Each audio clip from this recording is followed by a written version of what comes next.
안녕하세요. 연희입니다. 오늘 소개해드릴 책은 부자 언니 유수진님의 부자 언니 부자 특강입니다. 부자가 된다는 건 많은 사람들의 꿈, 소망, 목표일 거예요. 저 또한 부자가 되고 싶습니다. 근데 사실 부자가 되고 싶다는 마음은 누구나 가지고 있지만 어떻게 부자가 될 수 있는지 아는 사람은 많지 않을 거예요. 그리고 안다고 해도 그것을 실천하지 않으면 아무 소용이 없죠. 이 책은 경제관념이 없고 재테크에 무지하며 삶을 적당히만 살아가던 저에게 아주 큰 영향을 준 책입니다. 한마디로 저를 행동하게 만든 책이랄까요? 이 책을 읽고 난 후 재테크에 눈 떠서 저의 삶에 정말 많은 변화가 일어났습니다. 경제적인 측면뿐만 아니라 삶을 대하는 태도까지 변화한 것 같아요. 그래서 이 책을 꼭 첫 번째로 소개하고 싶었습니다. 이제 책의 일부를 들려드릴 건데요. 저에게 가장 도움이 되었던 부분들을 골라서 여러분께 소개하려고 합니다. 그럼 시작할게요.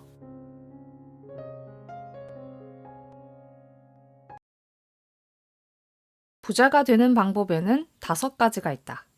첫 번째, 천공이나 성공으로 태어난다. 천공은 청담동 공주, 성공은 성북동 공주라는 뜻이다. 즉, 부모를 잘 만나면 된다. 두 번째, 청묘나 성묘가 된다. 잘 사는 집 공주님으로 태어나지 못했다면 잘 사는 집 왕자님을 만나 그 집 며느리로라도 들어가면 된다. 세 번째, 최고의 엘리트 코스를 밟아서 사자로 끝나는 직업을 갖거나 창업을 해서 대박을 낸다. 네 번째, 로또 1등에 당첨된다. 다섯 번째, 지금 수입을 알뜰하게 모아서 종잣돈을 만들고 그 종잣돈을 불려 돈을 벌게 만들어 부자가 된다. 이제 부자가 되는 방법들을 하나씩 나한테 대입해 생각해보자. 먼저 천공이나 성공으로 태어나기. 이미 평범한 집안에 태어나 버렸으니 첫 번째 방법은 물 건너갔다. 태어나면서부터 상속받을 재산이 300억 원 이상인 고객의 따님을 보면서 부러워한 적이 있었다. 하지만 부모는 내가 정해서 태어날 수 있는 게 아니니 공주님은 내 운명이 아니라 생각하고 부는 물려주지 않으셨지만 무엇이든 치열하게 해낼 수 있는 DNA를 주신 내 부모님께 감사하기로 했다. 어차피 출신 성분은 내가 선택할 수 없는 것이니 쿨하게 인정하고 받아들이는 수밖에 없다. 그러면 청묘, 성묘가 되는 것은 어떨까? 드라마에서나 가능한 일이다. 최고의 엘리트 코스를 밟아서 사자 붙는 전문직이 되는 것은 어떤가? 우리는 공부 잘하는 DNA는 따로 있다고 생각했고 공부보다는 교우 관계가 더 중요했으며 행복은 성적순이 아니라고 외치며 학창시절을 지나왔다. 지금 다시 공부해서 의대에 가거나 고시에 붙어 판검사가 되기는 거의 불가능하다. 대박 아이템으로 창업을 해서 돈방석 위에 앉는 것도 쉬운 일이 아니다. 일단 창업할 돈도 없고 어디서 투자를 받아올 기막힌 아이디어도 없다. 온라인 쇼핑몰들이 하루에도 몇백 개씩 생겼다 없어지고 우리가 자주 지나다니는 상권에 있는 가게들도 1, 2년을 못 버티고 간판을 바꿔다는 경우가 허다하다. 일주일에 한 번씩 로또를 구입하는 사람들이 많다. 매주 예상 번호를 뽑아 문자 메시지로 전송해주는 유료 서비스에 가입하기도 한다. 추첨날을 기다리는 설렘이 일주일을 즐겁게 해줄 수도 있겠지만 실제로 당첨의 기쁨을 누릴 수 있는 확률은 800만 분의 1이다. 지나가다 번개 맞을 확률이 200만 분의 1이라고 하니 그보다 4배나 어렵다. 로또로 부자 되는 꿈은 실현 가능성이 너무나도 희박하다. 그렇다면 마지막으로 착실하게 벌어서 알뜰하게 모아 종잣돈을 만들고 종잣돈 불려서 부자 되는 방법은 어떨까? 누구나 알고 있는 방법이고 또 누구나 할 수 있는 방법이다. 역시 내 월급 모아 종잣돈 만들고 좋은 정보를 잘 선택해서 투자해 불려나가는 것이 부자가 되는 가장 확실하고 현실성 있는 방법이다. 다만 시간과 인내가 필요하다. 종잣돈을 모으는 데까지는 시간이 오래 걸리고 지루하겠지만 일단 종잣돈만 모이면 돈이 돈을 버는 시스템을 만들 수 있고 그때부터 돈이 불어나는 속도는 엄청나게 빨라진다. 친구들끼리 모이면 종종 이런 이야기를 한다. 아, 돈벼락 한번 맞아봤으면. 많이도 말고 하늘에서 딱 1,000만 원만 뚝 떨어지면 좋겠다. TV에 나오는 부자들이나 성공한 사람들을 보며 우리는 늘 부러워하고 왜 나는 저런 운을 타고 태어나지 못했는지 한탄한다. 6억 연봉녀로 TV에 출연한 이후 내게 사흘에 한 번꼴로 이메일이나 메시지들이 왔다. 언니는 돈이 많으니 저한테 1,000만 원만 빌려주세요. 제가 열심히 일해서 언젠가 꼭 갚겠습니다. 저한테는 정말 절박한 돈이지만 언니한테는 아무것도 아닌 돈이잖아요. 꼭 좀 부탁해요. 나한테 1,000만 원이 아무것도 아닌 돈이라고? 남들 쉴 때 못 쉬고, 잘 때 못 자고, 밥도 제때 못 먹어서 역류성 식도염 걸려가며 스트레스와 과로로 1년에 열흘씩 입원하면서 번 돈이었다. 한 번 입원하면 병명이 한꺼번에 4가지가 나왔다. 급성 편도선염, 철결핍성 빈혈, 급성 신우신염, 출혈성 위염. 나도 친구 만나 수다 떨고 노래방 가서 목이 터져라 노래하고 클럽 가서 춤추면 행복해지는 사람이다. 그렇게 놀기 좋아하는 내가 그 모든 걸 딱 끊고 오로지 일만 해서 번 돈이었다. 처음 보험회사에 들어가면 3W라는 달성 목표를 준다. 일주일에 3건의 계약을 체결하는 것인데 그러려면 정말 눈코 뜰 새 없이 바쁘게 움직여야 한다. 보통 10명을 만나면 그 가운데 3명이 계약서에 사인을 하는데 일단 만나기가 쉽지 않다. 전화를 걸었을 때 미팅이 성사될 확률은 절반 미만.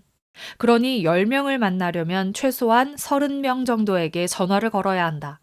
그렇게 고객을 만나도 계약이 되는 확률은 30%도 안 되니 잠자는 시간 빼고는 하루를 몽땅 일하는 데 바쳐도 모자랄 지경이었다. 아침 8시에 출근해 하루에 5명씩 만나고 상담이 끝나면 밤 9시나 10시. 고객들과의 미팅 내용을 정리하고 다음날 할 일을 준비하다 보면 새벽이 가까워서야 겨우 집에 갈 수 있었다. 3W를 채우지 못한 주에는 주말에도 쉴 수가 없었다. 누구를 만나야 계약을 할 수 있지? 지난번에 만난 고객을 조금만 더 설득하면 계약을 할 수 있을 것 같은데 다시 그분을 만나볼까? 시간이 없으니 단번에 계약이 성사되어야 하는데 누굴 만나야 할까? 해답을 찾을 때까지는 누구와 말도 하지 않고 몰두했다. 그러다 계획이 서면 그제야 잠을 청했다. 충분히 자지 못해 만성 피로에 시달렸고 자료가 잔뜩 든 무거운 가방을 들고 하이힐을 신고 걸어 다니려니 뼈마디가 다 닳아 없어지는 것 같았다. 한 번은 어렵게 약속을 잡아 고객의 회사로 찾아갔는데 고객이 일방적으로 시간을 바꾸는 바람에 1시간 넘게 걸리는 내 사무실로 돌아가지도 못하고 편의점에서 산 김밥을 화장실에서 변기 뚜껑 닫아놓고 먹었던 적도 있다. 코끝이 시큰거려서 제대로 먹지도 못했지만. 우리는 남들은 쉽게 이루었다 생각하고 나는 타고난 운이 없어 안 되는 거라고 스스로 위로하는 경향이 있다. 억대 연봉을 받기까지 얼마나 노력했는지, 대체 저 사람은 하루를 어떻게 사는지, 시간은 누구에게나 공평하게 주어지는데 그 똑같은 시간에 나는 무엇을 했고 저 사람은 무엇을 했을지 생각해 보았다면 그렇게 쉽게 아무것도 아닌 돈이니 빌려달라고 얘기하지 못했을 것이다. 그저 저 언니는 돈 많이 벌어서 부럽다, 좋겠다 라고만은 말 못할 것이다.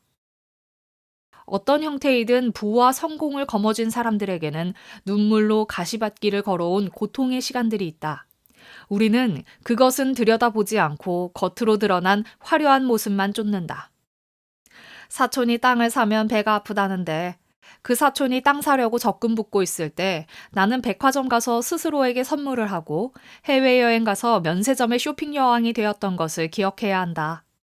어느 날 갑자기 하늘에서 뚝 떨어지는 것은 없다. 부도 명성도 하늘에서 뚝 떨어지는 일은 없고 암도 어느 날 갑자기 찾아오는 게 아니라 잘못된 습관이 쌓여서 걸린다. 재테크도 마찬가지다. 벼락치기로는 불가능하다. 학교 다닐 때 미리 시험 공부를 좀 해놓으면 좋을 텐데, 우린 항상 벼락치기를 하며 도서관에서 시험 전날 밤을 새웠다. 그러다 보니 족보만 보고 시험을 치러 간다. 아니나 다를까, 족보에서는 하나도 안 나오고 책에서 얼핏 본 내용은 기억이 잘 안 나서 결국 시험을 망친다.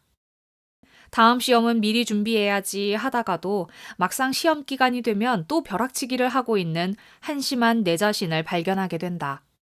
그렇게 다짐을 해놓고도 돌아서면 잊어버리는 우리는 정녕 알츠하이머병에 걸린 것일까? 그런 우리는 재테크마저 벼락치기를 한다. 상담을 할 때 왜 갑자기 재테크에 관심이 생겼냐고 물으면 10명 가운데 8, 9명은 이렇게 말한다. 결혼을 해야 할 것 같은데 모아둔 돈은 없고 부모님께 손 벌리기도 죄송하고 그래서 갑자기 불안한 생각이 들어서요. 그동안 번 돈은 다 어디에 썼냐고 물으면 이렇게 대답한다. 직장 생활 시작했을 때 첫 해부터 재테크를 할까 아니면 1년 정도 지나고 안정되면 시작할까 생각하다가 부모님 선물 사드리고 친구들한테 취직턱 내고 옷도 사야 했고 그러다 보니 1년은 그냥 가버렸어요. 그 다음해에는 취업하고 처음으로 휴가를 떠났는데 푸켓으로 가서 돈 쓰고 오니 카드값 갚아 나가느라 바쁘고 뭐 그러다 보니 나이가 이렇게 되었어요. 생각만 늘 재테크 해야지 했지 해내온 게 아무것도 없어요. 결혼도 해야 되는데 제 자신이 한심하고 어디서부터 어떻게 시작해야 할지도 막막해요. 결혼을 계획하고 있는 남자친구는 있느냐 물으니 아직 없단다. 그럼 언제쯤 결혼을 할 생각이냐 했더니 2년 후쯤 결혼을 할 것 같다고 한다. 그렇다.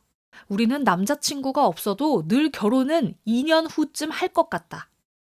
몇 달 후에 남자친구가 생긴다면 그래도 1년은 만나봐야 할 것 같고 결혼 준비하고 뭐 하면 지금부터 2년 후에 우리는 꼭 결혼을 할 것 같다. 어쨌든 그럼 2년 후에 결혼 자금은 어느 정도 있어야 할 것 같은가 물으니 4, 5천만 원은 있어야 할 것 같다고 얘기한다. 2년 만에 그 돈을 모을 수 있을까? 지양은 한 달에 200만 원의 급여 소득이 있고 생활비로 100만 원 정도 쓴다. 그렇다면 매달 100만 원씩 저축할 수 있는데 꼬박 2년 동안 모으면 2,400만 원이다. 물론 적금이든 적립식 펀드든 이자나 수익이 생긴다면 그것보다 조금 많아지기는 하겠지만 4, 5천만 원을 2년 안에 만들기는 불가능하다. 요행은 없다. 어느 날 갑자기는 없다니까. 반면 지양의 친구는 6년 전부터 재테크를 해서 결혼 자금으로 매달 60만 원씩을 모으고 종잣돈으로도 40만 원씩을 모았다면 결혼 자금으로 원금만 4,320만 원이 있고 종잣돈은 3천만 원 정도가 있다. 지양은 결혼 시기를 늦추거나 부모님께 원조를 받아서 결혼을 하겠지만 미리 준비한 친구는 종잣돈을 가지고 결혼 생활을 시작한다. 자기 돈을 가지고 시집을 가야 남편 눈치 안 보고 친정도 도울 수 있다. 엄마가 아플 때 병원비라도 낼 수 있고 조카가 졸업할 때 굳이 시조카 졸업 선물과 같은 레벨에서 고르지 않고 사주고 싶은 걸 사줄 수 있다. 자기 돈을 가지고 든든하고 당당하게 결혼한 친구와 달리 우리의 지양은 신혼살림도 카드로 겨우 장만을 했다. 그런데 남편이 어느 날 갑자기 회사 다니기가 눈치 보여 퇴사를 해야 할 것 같지만 1년 정도는 더 버텨보겠다고 한다. 속상한 지양. 그럼 1년 후에 늘 꿈꿔왔던 작고 예쁜 카페를 창업해보자고 남편과 의기투합한다. 창업 자금으로 1억 원 정도는 필요할 텐데 퇴직금은 집 마련할 때 미리 정산해서 받았다. 그러니 앞으로 1년 동안 1억 원을 모아야 하는 셈인데 한 달에 모을 수 있는 돈은 기껏해야 100만 원 안팎이다. 그러면 은행 금리를 후하게 쳐서 2.5%라고 가정하더라도 1년 동안 모을 수 있는 돈은 원금 1,200만 원에 이자가 16만 2,500원, 거기서 이자 소득세를 빼면 13만 7,475원이다. 벼락치기로 1억 원이 가능한가? 절대로 불가능하다. 8년 동안 저축해도 1억 원이 안 된다. 물론 적금이 아닌 다른 투자 상품을 이용해서 수익률을 높일 수 있지만 아무리 투자를 잘한다고 해도 1년 안에 1,200만 원을 1억 원으로 만드는 방법은 없다. 또 노후에는 창업 종잣돈보다 훨씬 더 큰 금액이 필요한데 벼락치기로 가능할까? 크지 않은 금액이라면 한두 번 벼락치기로 모으는데 성공할지 몰라도 액수가 큰 돈은 안 된다. 저축 가능한 돈이 정해져 있고 금리도 한정되어 있다면 결국 시간을 들이는 수밖에 없다. 부자가 된 사람들은 시간과 복리의 힘을 잘 알고 그것으로 종잣돈을 만들었다. 절대 1년짜리 적금에 가입해서 만기 되면 찾아 쓰고 또다시 0에서부터 시작하는 재테크는 하지 않는다. 꾸준히 오래 모으고 절세할 수 있는 상품들을 선택해 묵은지 묵히듯 묻어두고 종잣돈이 되면 찾는다는 생각으로 저축했다. 물론 장기 상품들은 금리나 수익률이 물가 상승률을 따라잡을 수 있어야 의미가 있다. 그 외에 단기적으로 필요한 자금들은 지출을 줄여 따로 저축해서 종잣돈에는 손을 대지 않았다. 돈도 없고 백도 없는 평범한 월급쟁이가 부자가 되려면 결단코 시간을 들이는 것 외에 다른 방법이 없다. 종잣돈을 모으는데 시간이 걸리기 때문이기도 하지만 부자 DNA를 물려받지 못한 우리가 스스로 그것을 만들어 나가는 데는 시간이 필요하기 때문이다. 그래서 재테크는 기술이 아니라 습관이다. 부자 되는 방법은 공식처럼 존재한다. 그래서 공식만 따르면 누구나 부자가 될 수 있다. 부자가 되기 위해 제일 먼저 할 일은 부자가 되기로 결심하는 것이다. 상담을 받으러 오는 고객들에게 나는 이렇게 묻는다. 얼마나 부자가 되고 싶으세요? 돌아오는 대답은 하나같이 똑같다. 저는 뭐 부자까지는 아니고 그냥 집 한 채 있고 차 한 대 있고 아이들 키울 때 돈 없어서 교육 못 시킬 정도는 아니었으면 좋겠고 먹고 싶은 거 먹을 수 있고 입고 싶은 거 입을 수 있고 여행 다니고 싶을 때 갈 수 있는 정도면 될 것 같아요. 저는 큰 욕심은 없어요. 돈이 많다고 행복한 건 아니니까요. 그런데 이 정도로 살아가려면 평범한 직장인이 얼마를 모아야 가능할까? 서울에 집 한 채 사려면 못해도 3억 원 이상은 있어야 하고 차 한 대 사려면 2천만 원 정도는 필요할 것이다. 한 아이를 키우는데 유치원에서 대학교까지 평균 2억 원 이상이 든다고 한다. 여기에 먹고 싶은 건 먹고 입고 싶은 것 입고 여행도 다니고 문화생활도 하려면 3인 가족 기준으로 한 달에 300만 원 이상이 든다. 매월 300만 원씩 1년이면 3,600만 원, 10년이면 3억 6천만 원, 20년이면 7억 2천만 원이다. 30세에 결혼해서 30년간은 수입이 있어 이만큼 벌어 쓴다고 해도 은퇴 이후에 월 생활비는 어떻게 할까? 현재 30세의 여자가 60세에 은퇴해서 100세까지 사는데 물가 상승률이 연 4%라면 은퇴 후 지금 돈의 가치로 월 300만 원씩 쓰기 위해서는 한 달에 973만 원이 필요하다. 1년이면 1억 1,676만 원이다. 투자를 잘해서 60세부터 연 7%의 수익을 낸다고 가정해도 60세에 27억 4,994만 원이 있어야 한다. 60세까지 이 돈을 모으려면 30세부터 얼마를 모아야 할까? 적금이자를 3%로 후하게 계산한다고 해도 매달 481만 원씩 모아야 한다. 그러려면 월 수입이 800만 원은 되어야 한다. 가능하냐고. 평범하게 누리려고 해도 부자가 되어야 하는 그런 세상에 우리는 살고 있다. 이래도 나는 큰 욕심 없고 부자가 되고 싶은 마음도 없다고 말할 건가? 부자가 되고 싶다는 욕망 앞에서 내숭을 떠는 사람들이 많다. 부자가 되려고 안간힘을 쓰며 노력해도 될까 말까 한 것이 현실인데 나는 돈에 관심 없다. 돈도 나며 살기 싫다. 인생에 돈이 전부냐 등등 돈에 무심한 척들을 한다. 본인만 돈에 관심 없는 척하는 건 그래도 괜찮은데 저 사람은 돈을 너무 밝힌다는 둥, 죽을 때 싸들고 갈 거냐는 둥, 수전노도 저런 수전노가 없다는 둥 남들까지 비난한다. 우리는 돈은 중요한 게 아니라고, 큰 돈 없어도 행복할 수 있다고 말한다. 그런데 부자들은 늘 돈 모아야 하는데 큰일이라고 말한다. 지금까지 우리가 봐왔던 부자들의 모습이 그다지 멋지지 않은 것은 사실이다. 하지만 부자라고 해서 꼭 정경유착으로 비열하게 돈을 벌고 농사짓던 땅이 어느 날 갑자기 몇십억짜리로 둔갑해 졸부가 된 사람만 있는 것은 아니다. 내가 만난 부자들 가운데는 부자가 사는 동네에는 굶어 죽는 이가 없게 해야 한다고, 누구를 만나도 나보다 잘 살지 않으면 밥은 내가 사는 게 맞다고 하는 분이 있다. 또 돈에 대한 생각을 바꾸지 않으면 부자가 되지 못한다고, 젊은 친구들이 모여서 부자가 되려고 애쓴다니 내가 가서 무료로 강의를 해주겠다고 말씀하시는 분도 있다. 이렇게 돈도 마음도 다 여유가 있는 사람이 부자인 것 같다. 우리도 멋있는 부자가 될 수 있고, 그런 부자가 되기 위해서는 먼저 부자가 되겠다고 마음먹어야 한다. 자기 자신에게, 그리고 주변 사람들에게 나 정말 부자가 되겠다고 커밍아웃을 해야 한다. 그것이 부자가 되기 위해 가장 먼저 해야 하는 일이다. 생각해보라. 서울대에 꼭 가겠다는 마음을 먹지 않고 그저 국영수 위주로, 그리고 교과서 중심으로 공부하다 보면 어느 날 서울대에 가 있을까? 우선 서울대에 가겠다는 목표를 정해야 한다.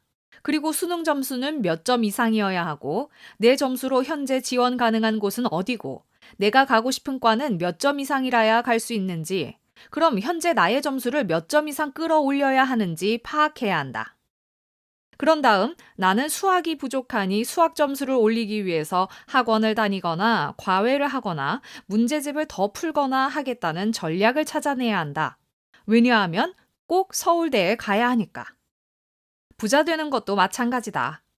부자가 되겠다고 독하게 마음을 먹고 커밍아웃을 해야 내가 부자 되려면 지금 당장 무엇부터 해야 하는지 전략이 만들어진다.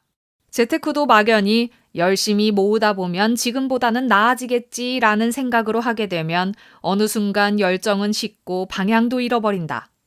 이렇게 되면 모아뒀던 돈으로 해외여행을 가거나 차를 사거나 살림살이를 바꾸거나 하느라고 다 써버리고 또다시 0에서부터 시작하게 된다. 누구나 돈을 모으기보다는 쓰기를 더 좋아하고, 재테크 동력은 자가 발전이 힘들기에 이를 극복하고 꾸준히 돈을 불려나가려면 핏빛처럼 선명한 목표가 필요하다. 지금 당장 너무 힘들고 인생에 결핍이 있을수록 부자가 되겠다고 목표를 세우기가 더 쉽다. 동기가 강력하기 때문이다. 하지만 딱히 큰 결핍도 없고 돈 때문에 불편하지 않은 사람들은 오히려 목표를 세우기가 쉽지 않을 것이다. 만약 결핍이 없다면 자신의 욕심을 이용해 3년 만에 1억 만들기, 60세 이전에 건물주 되기 같은 목표를 세워보자. 부자의 시작은 간단하다. 부자의 꿈을 꾸고 그 꿈을 모두에게 알려라. 네가 부자가 될 거라고? 꿈 깨! 라고 말하는 사람도 있을 것이다. 차마 돌직구는 못 날리고 속으로 비웃는 사람은 더 많을 것이다. 그러나 굴하지 마라. 부자가 되겠다고 마음먹어 본 적이 없기 때문에 그 사람은 당신의 말에 코웃음을 치고 본인도 부자가 못 된 것이다. 부자가 되겠다고 마음먹은 사람은 부자가 된다. 마음먹지 않아서 방법을 못 찾은 것이고, 마음먹지 않아서 그저 허황된 이야기로 들리는 것일 뿐이다. 잊지 마라. 부자가 되기 위해 가장 먼저 해야 할 일은 부자가 되겠다고 결심하는 것이다. 자기 돈은 물론 가족 친지 돈까지 끌어다가 컴퓨터 몇 대 풀가동하며 하루 종일 주식을 사고 파는 사람들이 있다. 손실을 봐도 적게만 보면 되고 대신 수익은 크게 보면 되니 하루에도 몇 번씩 사고 팔기를 반복한다. 하루 수익률 1%를 목표로 목돈을 굴리기도 한다. 만약 5천만 원을 가지고 한다면 1% 수익이 났을 때 하루에 50만 원을 벌 수 있다. 주식시장이 한 달에 20일 열린다면 월 1,000만 원을 벌 수 있다. 그래서 직장 안 다니고 집에서 주식 거래만 한다. 그런데 그게 말처럼 쉬운 일이 아니다. 마음먹은 대로 전부 될 수만 있다면 다 부자 되겠다. 하루에도 몇 번씩 거래를 하고 매일 다른 기업을 골라서 승승장구할 수 있을까? 언제 떨어질지 모르는 조마조마한 외줄타기에 피는 말라가고 결국은 미끄러지게 되어 있다. 이렇게 해서는 절대 안 된다. 그건 투자가 아니라 도박이다. 손실을 보면 만회하려는 게 사람 마음이고 그러다 보니 무리수를 쓰게 된다. 주식해서 망한 사람 얘기 심심치 않게 들어봤을 것이다. 실제로 멀쩡한 직장 다니면서 이런 식으로 자기 돈 다 잃고 여기저기서 돈 빌리고 그래도 만회가 안 되니까 공금까지 횡령해서 철창신세까지 지는 경우도 있다. 10번을 해서 9번을 이겨도 마지막 한 번을 크게 진다면 모든 것을 이룰 수 있는 게 투자다. 그런데도 우리는 오르거나 내리거나 보합한다는 33%의 확률에 기댄다. 안 된다. 무조건 승률을 높여야 한다. 승률을 높이려면 10번을 투자해 10번을 모두 이길 수 없으니 거래 횟수를 줄이는 것이다. 10번 거래할 것을 한두 번으로 줄이니 승률이 높아지고 수수료도 절감된다. 은행 VIP는 대출 많이 하는 사람이고 증권회사 VIP는 거래 많이 하는 사람이다. 무슨 말인지 이해했을 거라 본다. 좋은 기업을 선택해서 기업이 성장하는 시기에 장기 투자를 하면 된다. 동업할 만한 능력 있는 경영자인지 함께 나아갈 괜찮은 사업 아이템인지 보고 사업이 잘 되고 있는지 정기적으로 체크하며 꾸준하게 소통하는 것이다. 야구 좋아하는 사람은 야구 속에 인생이 담겨 있다 말하고 낚시 좋아하는 사람은 낚시 속에, 골프 좋아하는 사람은 골프 속에 인생이 담겨 있다 말한다. 언니 생각에는 투자 속에 인생이 있다. 투자로 부자가 된 사람들을 볼 때 우리 눈에는 얼마를 투자해 얼마를 벌었다는 결과만 보인다. 그래서 우리도 저 사람 같이 투자하면 큰 부를 만들 수 있다는 착각에 빠진다. 그런데 실제로 투자해보면 생각처럼 쉽게 돈이 벌리지 않는다. 세상에 공짜는 없다는 말이 딱 맞다. 마치 롤러코스터 타듯 내릴 땐 정말 무섭게 내리고 오를 땐 너무 무섭게 오른다. 그래서 내려도 걱정, 올라도 걱정, 항상 근심이 가득하다. 투자로 큰 부를 축적한 사람들은 이 과정을 묵묵히 견뎌내고 오랜 기다림을 이겨낸 이들이다. 긴 인생 참 어렵다. 긴 투자 또한 어렵다. 강한 자가 이기는 게 아니고 살아남은 자가 이기는 것이라는 말, 가슴에 팍팍 와닿는다. 단기간에 큰 수익을 내는 건 결코 이기는 게 아니다. 끝까지 손실 없이 살아남는 게 이기는 것이다. 한 분야의 전문가가 되려면 적어도 10년은 그 일에 매진해야 한다. 한 기업의 임원이 되려면 10에서 20년 장기 근속하며 위로 아래로 능력을 인정받고 꾸준하게 자기 개발을 해야 한다. 그렇게 해도 독보적인 전문가나 기업의 임원이 될까 말까다. 그것이 세상의 이치다. 그런데 유독 투자만은 단기간에 성과를 내려고 한다. 투자도 10년, 20년 길게 해야 한다. 투자라고 세상 이치에서 벗어나 있는 게 아니다. 세상 이치 가운데는 한 우물만 파야 한다는 것도 있다. 오로지 한 가지 일만 하라는 것이 아니라 선택하고 집중하라는 의미일 것이다. 투자도 마찬가지다. 그간 여러분이 만난 수많은 전문가들은 이렇게 말했을 것이다.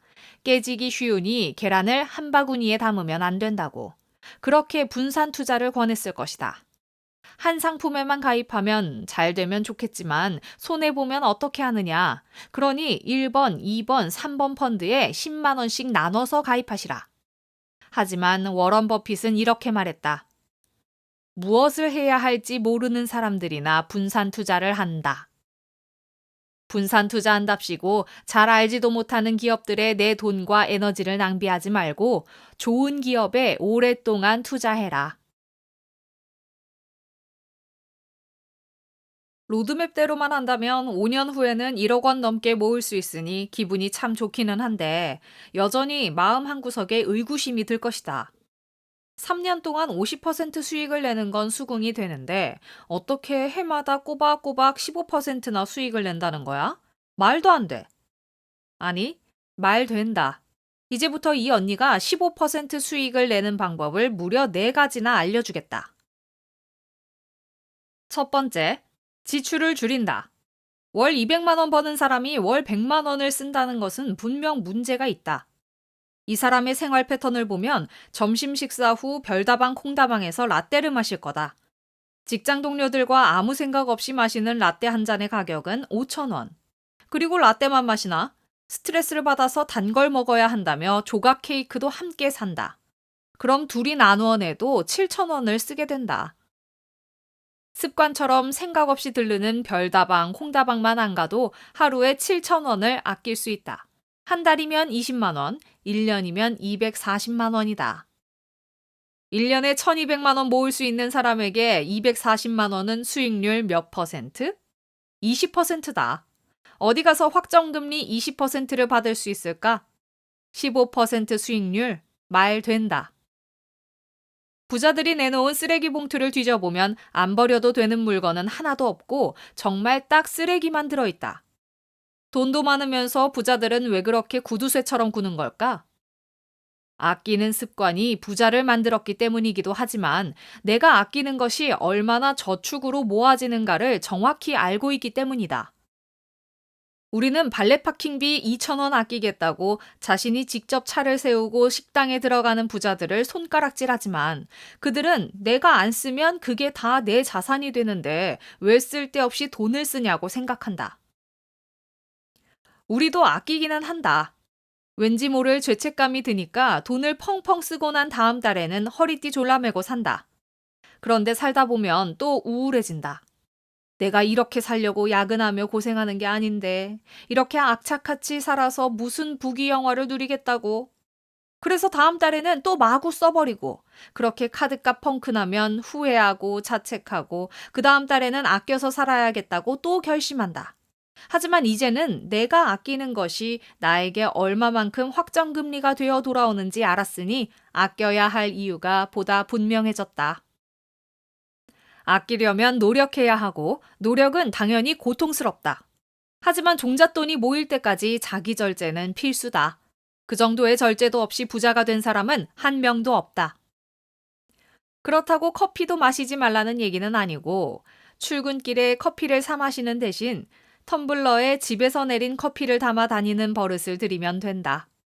물론 처음에는 번거롭겠지만 원두를 선택해 직접 드립 커피를 내리는 즐거움을 느껴보면 이야기는 달라진다.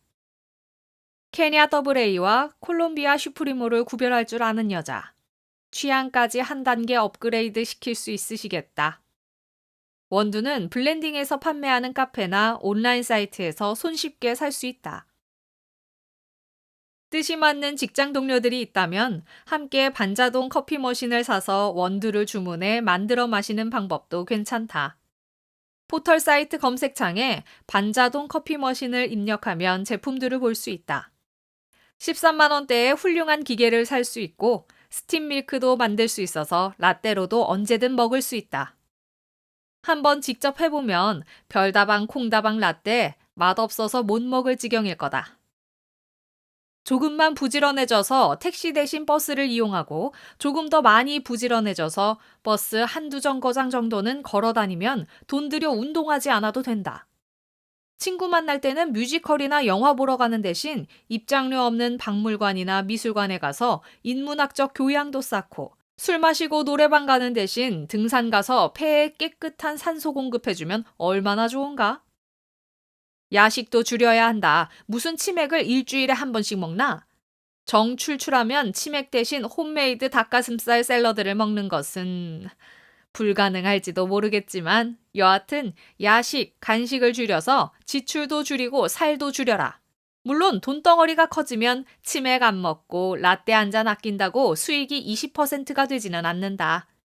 따라서 나머지 다른 방법들을 더 안내해드리겠다. 두 번째, 몸값을 올린다. 회사에서 열심히 일해서 대체되지 않는 사람으로 인정받으면 연봉은 상승하게 된다. 어학연수를 갈까, 대학원에 진학할까, 다른 일을 찾을까 고민하고 방황하지 말고 지금 하고 있는 일에 몰두해라. 내 본업에 충실해서 연봉을 올리는 것이 수익을 내는 가장 확실한 방법이다.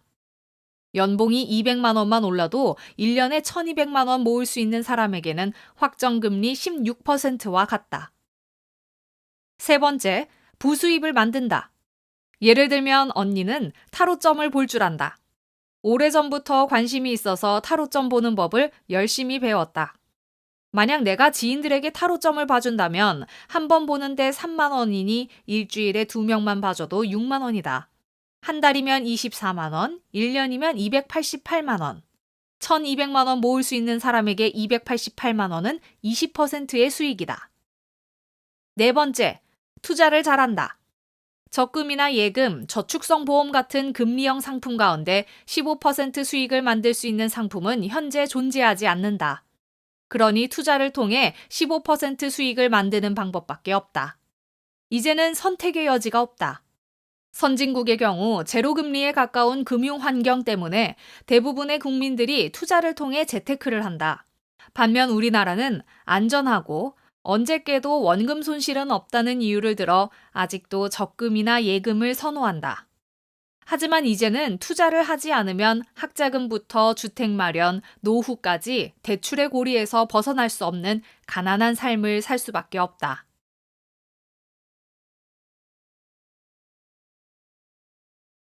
제트양의 삶의 중심은 내가 아니라 남이다. 그녀에게는 남들이 나를 어떻게 보는가가 중요하다. 내가 원하는 것보다 남들이 좋다고 하는 삶을 살고 내 통장 잔고가 얼마인지보다 남들 눈에 오늘 내가 들고 나간 가방이 어떻게 보일까가 주요 관심사다. 대학교에 진학할 때도 남들이 모르는 지방대 좋은 과보다 과는 상관없이 인서울대학교에 갔고 회사도 이름 위주로 지원했다. 발전 가능성이 어떻건 처우가 높건 낮건 남들 눈에만 좋아 보이면 오케이였다. 제트양, 퇴근에 집에 가니 엄마가 같이 마트에 가자고 하신다. 취업하고 나서 가장 사고 싶었던 게 차였는데 소형차를 사기에는 너무 위험한 것 같고 남들 시선도 의식이 되어서 적당하게 고른 것이 2,300만 원 정도의 하이브리드 차다.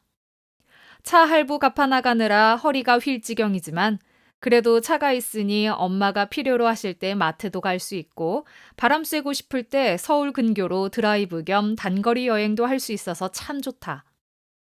마트에 갔더니 이것저것 골라 카트에 잔뜩 담으시는 엄마.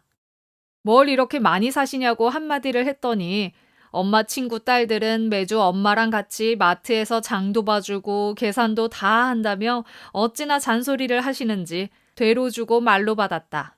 약오른 제트양, 계산하려는 엄마 카드를 빼앗아 도로 넣게 하고 자기 카드로 결제한다. 하여간 엄마 친구 딸들이 문제다. 몇 년 후 제트양은 교회 오빠와 결혼을 하기로 한다. 오빠는 전세로 시작하자고 하지만 제트양은 시집 잘 간 친구들 눈에 자신만 전세로 시작하는 것이 어떻게 보일까 싶어 오빠를 설득한다. 결국 오빠는 무리하게 대출을 받아 신혼집을 마련한다. 남편이 집을 해왔으니 제트양이 집안을 채워야 하는데 모아둔 돈이 없어 남편 몰래 신용대출을 받는다. 아이가 태어나자 유모차부터 시작해 돈 들어가는 곳이 한두 군데가 아니다. 하지만 하나밖에 없는 내 자식 뒤처지게 키울 순 없어 다른 집 아이들처럼 영어 유치원에 보내고 사립초등학교에 보내고 그러다 보니 교육비로만 한 달에 100만 원이 넘게 들어간다. 학부모 모임에 가보니 다들 외제차를 끌고 왔던데 우리 차만 국산 중형차라 남편한테 차 바꾸자고 했다가 부부싸움만 크게 했다. 도대체 제트양의 인생에 나는 어디 있는 걸까? 남들 하는 건 다 해야 하고 속은 어떻든 겉으로 그럴싸해 보이는데 에너지를 쓰고 남이 나를 어떻게 볼지에 초점을 맞추며 살아온 그녀. 주관도 없고 자존감도 없다. 단단한 자아 없이 남들 이목에 휩쓸려 사는 그녀가 과연 부자가 될 수 있을까? 우리는 남들한테 잘나 보이기 위해서 거칠애를 하지만 부자들은 오히려 남들 눈에 띄지 않고 조용히 지내고 싶어 한다. 우리는 있어 보이고 싶어 하지만 부자들은 없어 보이고 싶어 한다. 내가 아는 돈 많은 사장님 말에 따르면 돈 많은 게 표시나면 매일 사기꾼만 찾아온단다. 자신이 판단할 때 필요한 것이면 사고 그렇지 않으면 절대 사지 않는 것이 부자들이다. 남들이 나를 어떻게 보든 실속이 없으면 아무 소용 없다고 생각하는 것이 부자들이다. 그들은 명품으로 자신을 치장해서 사람들에게 과시하려 하지 않는다. 원하면 언제든 명품을 살 수 있는 돈이 있기 때문이다. 명품 향수는 못 사니 그 명품 브랜드에서 나온 향초라도 사서 나 명품 쓰는 여자란 걸 과시하고 싶은 우리와는 사뭇 다르다. 자신감은 통장 잔고에서 나온다. 우리가 명품을 애호하는 것도 통장 잔고가 없기 때문이 아닐까? 자신감은 남들 눈에 잘나 보이기 위한 허영으로 채워지는 것이 아니다. 우리는 내가 가진 것에는 별로 관심이 없다. 남이 가진 것에 관심이 훨씬 더 많다. 자꾸 남과 나를 비교하고 남을 부러워한다. 그러니 자존감이 낮아진다. 그런 사람은 낮은 자존감을 채우려고 충동 구매를 하거나 과소비를 하기 쉽다. 부자 되기 힘들다. 자존심은 필요 없다. 중요한 건 자존감이다. 자존심은 남이 나를 존중해줬으면 하는 마음이고, 자존감은 내가 나를 있는 그대로 존중하고 사랑하는 마음이기 때문이다. 그런데 자존감 높은 사람을 만나기가 의외로 쉽지 않다. 사실 이게 다 엄마 친구 딸들 때문이다. 뭘 그렇게 공부는 잘해가지고 만날 전교 1등하고 서울대 가고 유학 가고 의사 되고 판사가 되는지. 얼굴도 모르는 엄마 친구 딸이랑 평생을 비교당하며 컸으니 자존감이 높을 리 없다. 나는 그런 애들에 비하면 한낱 우주의 먼지 같은 존재처럼 느껴지고 이렇게 상처받은 마음으로 자존심만 더 강해진다. 그런데 자존감이란 게 가만히 있는다고 저절로 높아지는 게 아니다. 뭔가를 해야 한다. 다행히 그 뭔가는 그리 어려운 일이 아니다. 이제 가장 쉬운 그 방법을 2가지 알려주겠다. 첫 번째는 땡큐하기다. 밑도 끝도 없이 뭘 고마워하라는 거냐고? 바로 내가 가진 모든 것이다. 생각해보면 감사할 일이 하도 많아서 하루에 10가지씩 쓰고도 모자란다. 사랑하는 울 엄마가 이 세상에 있어 엄마 하고 부를 수 있다는 것, 일터가 있다는 것, 일하고 돌아와 편히 쉴 곳이 있다는 것, 글을 읽고 쓸 줄 안다는 것, 끼니 걱정이 아니라 다이어트 걱정을 하고 있다는 것, 얼마나 고마운가? 쓸데없이 남들이 갖고 있는 것에 관심 갖지 말고 내가 가진 것에 주목해라. 나는 무엇을 가지고 있고 어떤 장점이 있는지 하나씩 찾다 보면 내 자신을 더 사랑하게 되고 주변 모든 것에 감사하게 된다. 적어도 1달 동안은 매일 고마운 일을 써볼 것. 이것이 습관이 되면 시간이 갈수록 자존감 높은 여자로 바뀌어 간다. 2번째는 투두리스트 작성이다. 매일매일 해야 할 일을 적는 것이다. 어려운 일이 아닌데도 우리는 만날 할 일을 미룬다. 미용실에 가야지. 말만 100번 하고 몇 주가 그냥 지나간다. 친구도 만나자 말만 하고 1년이 그냥 간다. 부자들은 절대로 오늘 일을 내일로 미루지 않는다. 그런 DNA가 있으니 그들은 부자가 되었고 나는 없으니 이 모양 이 꼴이라고? 우리도 만들면 된다. 그런 DNA. 잠들기 전 다이어리에 내일 할 일을 쭉 적어라. 이게 바로 투두리스트다. 그리고 다음날 하나씩 해나갈 때마다 줄을 그어 한 일은 지운다. 아침에 출근 후 투두리스트를 적는 것이 더 좋으면 그때 해도 좋다. 다시 잠자기 전 다이어리를 꺼내서 내일 할 일 목록을 적는다. 그리고 또 다음날 하나씩 할 때마다 지워나가면 된다. 이렇게 해야 하는 이유는 성공하는 습관을 들이기 위해서다. 아무리 작은 일이어도 내가 하기로 한 일을 미루지 않고 해냈다는 것. 그것은 성공이다. 이렇게 작은 성공을 매일 이루어가다 보면 서서히 자신감이 생기고 나중에는 어렵고 큰 일도 해낼 수 있다. 오늘 할 일을 언제나 내일로 미루던 내가 오늘 할 일을 오늘 했다는 것만으로 무척 기분이 좋다. 스스로 막 칭찬해주고 싶다. 나 자신이 대견하고 멋지다고 생각되니 자존감도 당연히 높아진다. 성공은 어느 날 갑자기 오지 않는다. 투두리스트에 적힌 일들을 완수한 하루가 모여 1달이 되고 1년이 되고 10년이 된다. 그렇게 투두리스트는 원하는 삶을 살 수 있도록 나를 이끌어준다. 여기서 잠깐 언니 얘기를 하자면 2005년 1월 자산관리 일을 시작하고 나서 지금까지 하루도 빠뜨리지 않는 것이 투두리스트 쓰기다. 그렇게 바쁜데 언제 춤도 추고 사람도 만나고 책도 쓰고 강의도 하고 그 많은 일을 다 하냐고 물어보는 사람들이 많다. 투두리스트를 쓰면서 시간을 경영하기 때문에 가능한 일이다. 내일 할 일은 몇 시부터 몇 시까지 할 것인가 다이어리에 적어 놓고 약속들도 일주일 전에 미리 다 잡아서 다이어리에 적어둔다. 목욕탕이나 미용실에 가는 스케줄도 적어둔다. 스케줄 하나가 취소되어 시간이 빌 때는 다이어리를 보고 만나야 할 사람들 리스트를 체크해서 다음 주 약속을 잡기도 하고 어제 다 못한 일들도 한다. 처리해야 할 일이 없으면 그때는 스파에 가서 1시간쯤 휴식을 취하고 다시 회사로 돌아오기도 한다. 이렇게 시간을 쓰면 시간 없어서 못한다는 말은 핑계라는 걸 알 수 있다.